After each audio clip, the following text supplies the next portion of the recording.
Same indoor मरीजों को और ओपीडी मरीजों को भी दवाई मिलती रहे। तो उसमें किसी हद तक मैं कामयाब हुआ हूँ।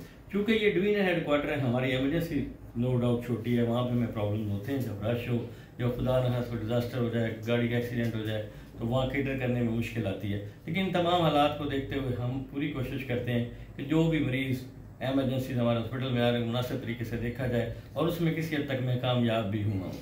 अच्छा डॉक्टर साहब, ये बताइएगा कि सरगोदा में फैसल मसूद टीचिंग हॉस्पिटल में सहाफ़ियों का एक काउंटर बनाया गया था जिसे अब ख़त्म कर दिया गया, उसके हवाले से आप क्या कहना चाहेंगे?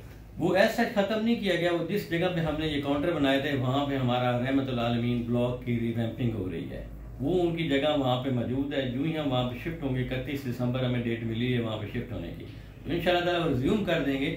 मीन वाइल जो ऊपर हमारा मेल काउंटर है जो चल रहा है, जो हमने ऊपर फर्स्ट फ्लोर पे बनाया है, उसमें एक जो है हमारा कंप्यूटर रिजर्व है साफ़ियों के लिए।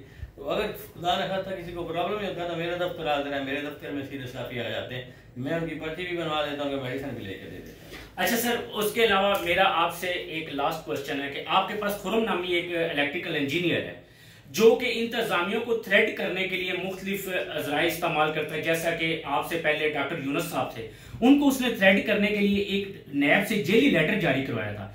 आपको इस बारे में इल्म है? अगर इल्म है तो आपने उसके खिलाफ कोई कार्रवाई का आगाज किया?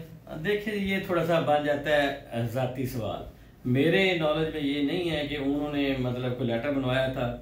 कहीं से मुझे हल्का सा पता चला था, लेकिन जो मेरे रिकॉर्ड में नहीं है, ना मैंने वो लेटर देखा है।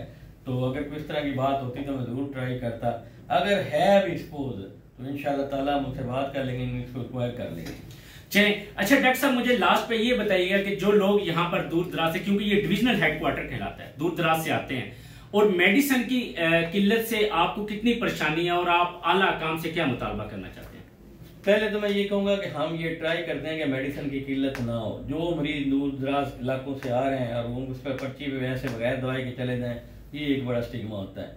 तो हमारी ओपीडी में, इंडोर एमरजेंसी में दवाई अक्सर स्टैंडर्ड के मुताबिक मौजूद रहती है। स्टैंडर्ड मेडिसिन लिस्ट है कि 200 समथिंग आपकी इंडोर दवाई होनी चाहिए, 250 के करीब आपकी ओपीडी दवाई होनी चाहिए। वो लिस्टें हम फुलफिल कर रहे हैं। अगर उसमें दरमियान में ज़ाहिर दवाई ख़त्म भी हो जाती है, साइकिल होता है, तो परचेज के साइकिल को हमने फास्ट किया हुआ है। अगर बहुत ज़रूरी दवाई है जो कि ना मेडिसिन हमारी बल्क में आ रही है तो फिर उसको लोकल परचेज कर लेते हैं। ट्राई में रहते हैं कि मेडिसिन शार्ट ना हो, और कोई सच ऐसी बात भी नहीं है कि इसमें कोई एक्सटेंसिव हमारी दवाई शार्ट हुई हो।